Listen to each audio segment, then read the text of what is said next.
হঠাৎ করে আসো তুমি ইচ্ছে খুশি যখন। না, এখানে প্রিয়জনের কথা বলা হচ্ছে না, এখানে মেঘের কথা বলা হচ্ছে। সকাল থেকেই মেঘ একটু পর পর ঢেকে দিচ্ছে সূর্যকে, তবে বৃষ্টি আসছে না। এটা বাংলাদেশের জন্য সুখকর। বৃষ্টি হচ্ছে না, মেঘ ঢেকে রাখছে সূর্যকে, পরক্ষণেই আবার সরে যাচ্ছে। এভাবেই মেঘ আর সূর্যের লুকোচুরি খেলা চলছে। আহ, পাকিস্তানের ব্যাটিং এর অবস্থাও ঠিক একই রকম। গতকাল তারা শেষ করেছিল দিনটা 21 রান বিনা উইকেটে, কিন্তু আজ তাদের প্রথম সেশনই, সিলেট টেস্টের দ্বিতীয় দিনের প্রথম সেশনই তারা হারিয়েছে 4টি উইকেট। হারিয়েছে তাদের ওপেনারকে, টপ অর্ডারদেরকে। এই মুহূর্তে ক্রিজে আছেন বাবর আজম এবং সালমান আগা, যারা দুজনেই ভয়ঙ্কর হয়ে উঠতে পারেন বাংলাদেশের জন্য। কারণ গতকাল যখন প্রথম দিন শেষে সংবাদ সম্মেলনে সেঞ্চুরিয়ান লিটন দাস এসেছিলেন, তিনি বলেছিলেন বাংলাদেশের ব্যাটাররা দিনের শুরুতে যখন ব্যাটিং করছিলেন, বল ব্যাটে আসছিল না, সাবলীল ভাবে খেলতে পারছিলেন না, উইকেট অনেক কঠিন ছিল। কিন্তু সময় যত গড়িয়েছে ব্যাটিং তত সহজ হয়েছিল। লিটন যখন মাঠে নেমেছিলেন গতকাল ব্যাট করতে, তখন উইকেট অনেক কঠিন ছিল, কিন্তু সময় যত গড়িয়েছে ব্যাটিং তত সহজ হয়েছে। ঠিক একই দৃশ্য দেখা যাচ্ছে আজও। সকাল থেকে পাকিস্তানের ব্যাটাররা খুব একটা সাবলীল ভাবে খেলতে পারছিলেন না, সংগ্রাম করছিলেন। বাবর আজম এই মুহূর্তে ক্রিজে আছেন, পাকিস্তান দলের ব্যাটার। তিনি সকাল থেকে খুব কঠিন উইকেট মোকাবেলা করার চেষ্টা করছেন, ক্রিজে টিকে থাকার চেষ্টা করছেন। এই মুহূর্তে 37 রানে তিনি অপরাজিত আছেন, বড় রানের আভাস দিচ্ছেন। তার সঙ্গে আছেন সালমান আগা, তিনিও ভয়ঙ্কর হয়ে উঠতে পারেন।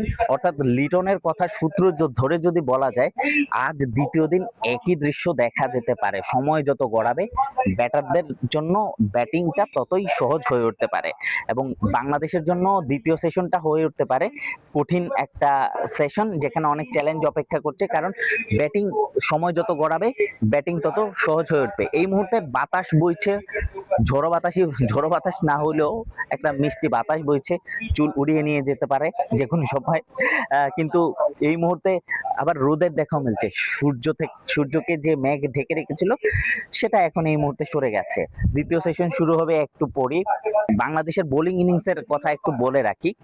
দিনের শুরুতে ব্রেক থ্রু এনে দিয়েছিলেন তাসকিন আহমেদ, যে তাসকিন পরপর আউট করেছেন আজানকে, ফজলকে, এবং তারপরে মিরাজ এনে দিয়েছেন সৌদ শাকিল এবং সান মাসুদের উইকেট।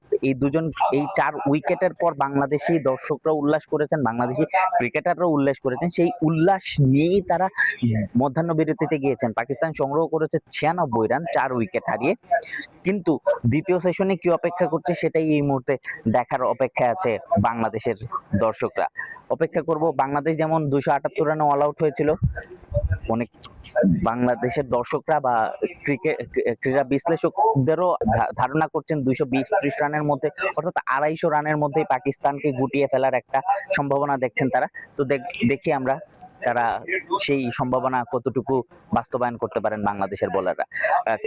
সেই সম্ভাবনার কথা যদি বলি, আবার বাবর আজম এবং সালমান আগা, বিশেষ করে বাবর আজমকে দেখা যাচ্ছে খুব সাবলীল ভাবে আত্মবিশ্বাসের সঙ্গে ব্যাটিং করছেন। যদিও তিনি লড়াই করছেন ক্রিজে টিকে থাকার জন্য, কিন্তু বাবর আজমকে দেখা যাচ্ছে নাহিদ রানা, শরীফুল, সবাইকেই খুব সাবলীল ভাবেই তিনি আত্মবিশ্বাসের সঙ্গে খেলছেন। তো দ্বিতীয় সেশনে বা লড়াইটা কতটুকু চালিয়ে যেতে পারেন তিনি, সেটাই এখন দেখার অপেক্ষা।